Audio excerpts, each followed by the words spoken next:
Lisa here from Yoga Lemon. I'd like to discuss hand placement tonight. So let's take a little closer look at the hand.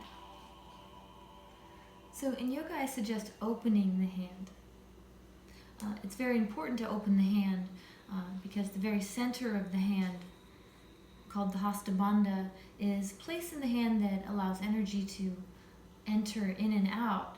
So you want to make sure that this is going to be opening. In order to open it, we must balance the hand equally. And of course, if we're not balancing the hand equally, we're going to have wrist, forearm, shoulder, and neck issues.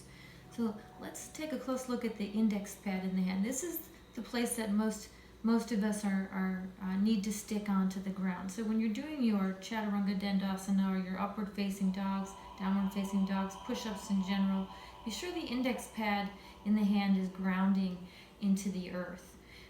Also the thumb pad.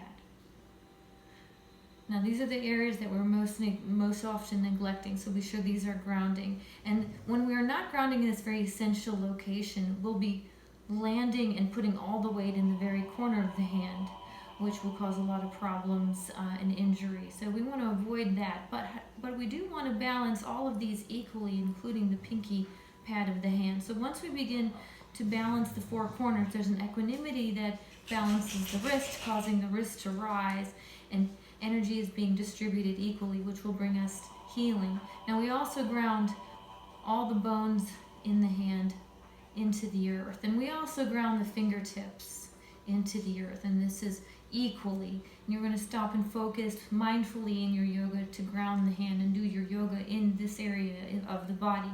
Now an essential location is the space that we always need to create, and that comes in between the bones in the hand. There's a space, and you can even take your finger and find the space within, and this is what we need to open and mindfully create, one at a time, opening the spaces in between the bones in the pads of the hands equally. And the Hasta Bandha is definitely opening and entering, and energy is rising, the wrist is rising. Now when the wrist is rising, we also have this wonderful energy that is now the ulna and the forearm, the ulna and the radius are rolling the correct direction, which will bring an equanimity into the arm. Namaste.